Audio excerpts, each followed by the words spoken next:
All right, this is one of those debates that always gets people fired up.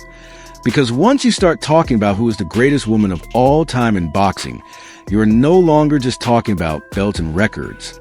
You are talking about influence, visibility, legacy, star power, who changed the business, who changed the conversation, and who really pushed women's boxing to a higher level.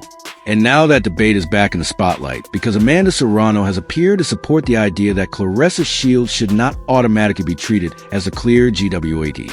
That alone is enough to get the boxing world talking, because these are two of the biggest names the women's side of the sport has ever produced. What makes this interesting is that Amanda Serrano is not usually the fighter people associate with this kind of public shot. Claressa Shields, sure, absolutely. Claressa has never had a problem telling people how great she is, defending her resume, or pushing back when she feels overlooked. That has been part of her brand for years. She is loud about her accomplishments. She is aggressive when it comes to her place in history, and she has built her entire public image around the idea that she is not asking for respect, she is demanding it. Amanda Serrano, on the other hand, usually carries herself differently. So when she appears to co-sign a message questioning whether Claressa Shields is really the greatest woman boxer ever, that gets attention fast. And honestly, this is not a ridiculous debate.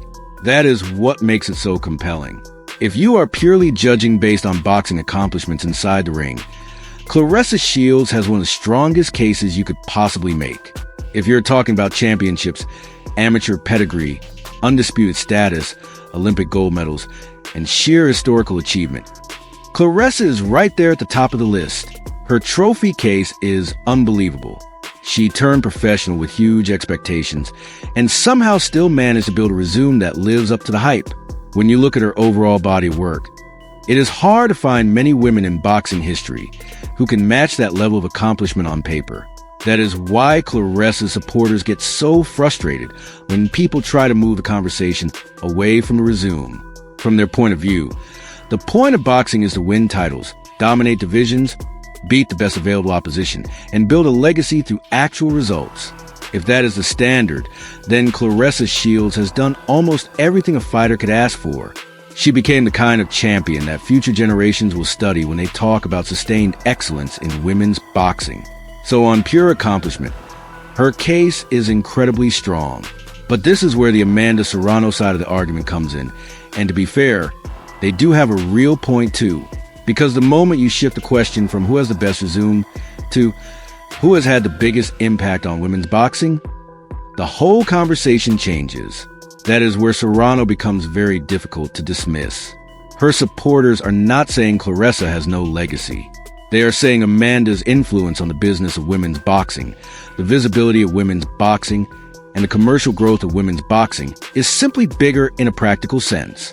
And when people make that argument, they're looking at what Amanda Serrano has been part of over the last few years.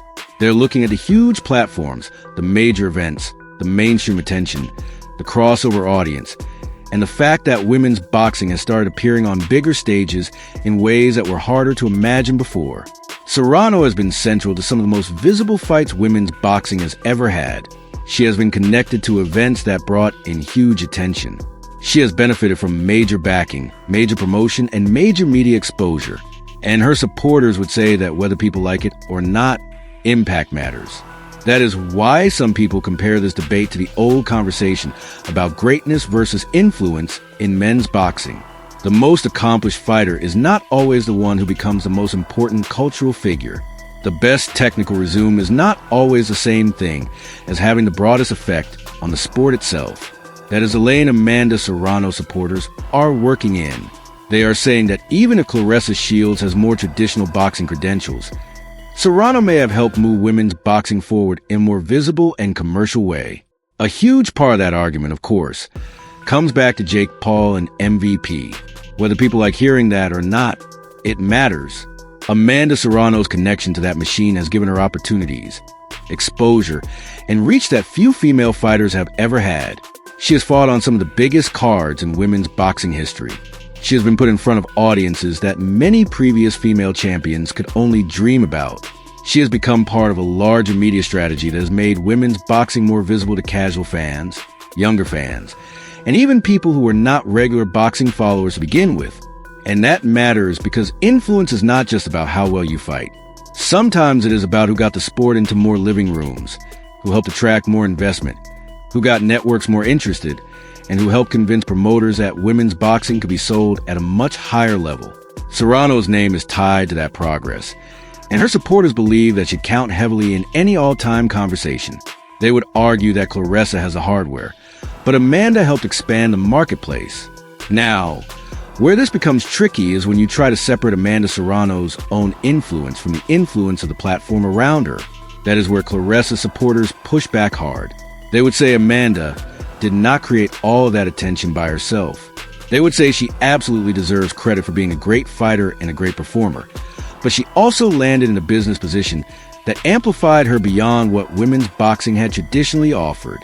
In other words, they would argue that Serrano's profile grew massively because she was attached to a powerful promotional vehicle that knew exactly how to market her. And that is not an unfair point either. Because if you are being honest, Amanda Serrano's rise in mainstream visibility has been helped enormously by smart business alignment. She has been in the right fights, with the right backing on the right platforms at the right time. That does not mean her success is fake. It means the circumstances around her have absolutely boosted the scale of her impact. So the question becomes, how much of that should count when you are comparing her to Claressa Shields, who built her legacy in a very different way? Claressa's side would say that if you strip away the marketing machine and just look at fighters as fighters, there is not much to debate. They would point to Claressa's skill level, her championship resume, her amateur accomplishments, and the fact that she has consistently presented herself as the elite standard in women's boxing. They would say Amanda Serrano has had great moments, but Claressa Shields has had the more historically dominant career. And when you are talking about the greatest boxer, that should matter more than visibility and promotional backing. At the same time, Serrano supporters will come right back and say boxing history is not written by titles alone. They will say impact is real. They will say star power is real. They will say the number of women who may get opportunities in the future because of the commercial doors Amanda helped open is part of her legacy. They will say that getting women's boxing onto larger platforms is not some side issue. It is one of the most important things a fighter can do for the sport. And honestly, that is a strong argument too. This is where the Katie Taylor fights become a major part of the Serrano case. Those fights were huge for women's boxing. They were the kind of events that made people stop and pay attention. They created real emotion, real debate, and real respect. Even people who disagreed with the official outcomes often came away feeling like Amanda Serrano had elevated her standing by being part of something that important. Some fans believe she deserved more from those fights than the official record shows. Others think the outcomes were fair. But either way, those fights were massive moments, and Serrano's name is permanently attached to them. Still, there's another side to that. Critics of the Serrano argument say that being in the biggest fights is not always the same as being the greatest fighter. They point out that even if Amanda had some enormous nights, the all-time conversation should still prioritize accomplishments and dominance. They also point out that in her biggest matchups, especially the Taylor fights, Serrano did not officially get the wins. So if the debate is about who is the greatest boxer, Claressa supporters feel that Amanda's impact should not be allowed to completely outweigh the hard evidence of who did more historically inside the ropes. And that is where this debate gets really layered, because Claressa Shields and Amanda Serrano almost represent two different ways of measuring greatness. Claressa represents the traditional boxing argument, the medals, the undisputed status, the resume, the historical achievements, the proof in the ring. Amanda represents the modern growth argument, visibility, reach, audience expansion, commercial movement, and helping women's boxing become more mainstream. Depending on which category you value more, your answer to this debate can change pretty quickly. There is also the bigger issue of timing. Women's boxing is still building its long-term historical framework in a way men's boxing has had generations to establish. That matters more than people realize. Men's boxing has been collecting eras, legends, rivalries, divisions, and depth for a very long time. Women's boxing has not had that same runway. It has had to fight for visibility, respect, investment, and continuity. So when people rush to make comparisons to legendary all-time men's fighters or try to sell the women's GWAT debate, like the sport has already had decades upon decades of equal structure, they may be forcing the issue a bit too soon. That is part why some people believe both Claressa Shields and Amanda Serrano should be viewed first as pioneers of this era. They are among the women who are helping define what greatness will look like for future generations. They are not just competing for titles. They are helping shape the very terms of the conversation. They are part of the group laying down the foundation that later fighters may build on when women's boxing becomes even deeper, broader, and more established across multiple weight classes and promotional lanes. And when you look at it that way, the debate almost becomes more interesting, because maybe the answer is not as simple as saying one woman clearly did everything better than the other. Maybe the truth is that Claressa Shields and Amanda Serrano have each owned a different piece of the legacy conversation. Claressa may have the stronger case as the most decorated and accomplished boxer. Amanda may have the stronger case as one of the most visible and commercially important figures in the sport's recent growth. Those are not identical achievements, but both matter. What also keeps this rivalry alive is personality. Claressa is naturally going to keep herself in this conversation because that is who she is.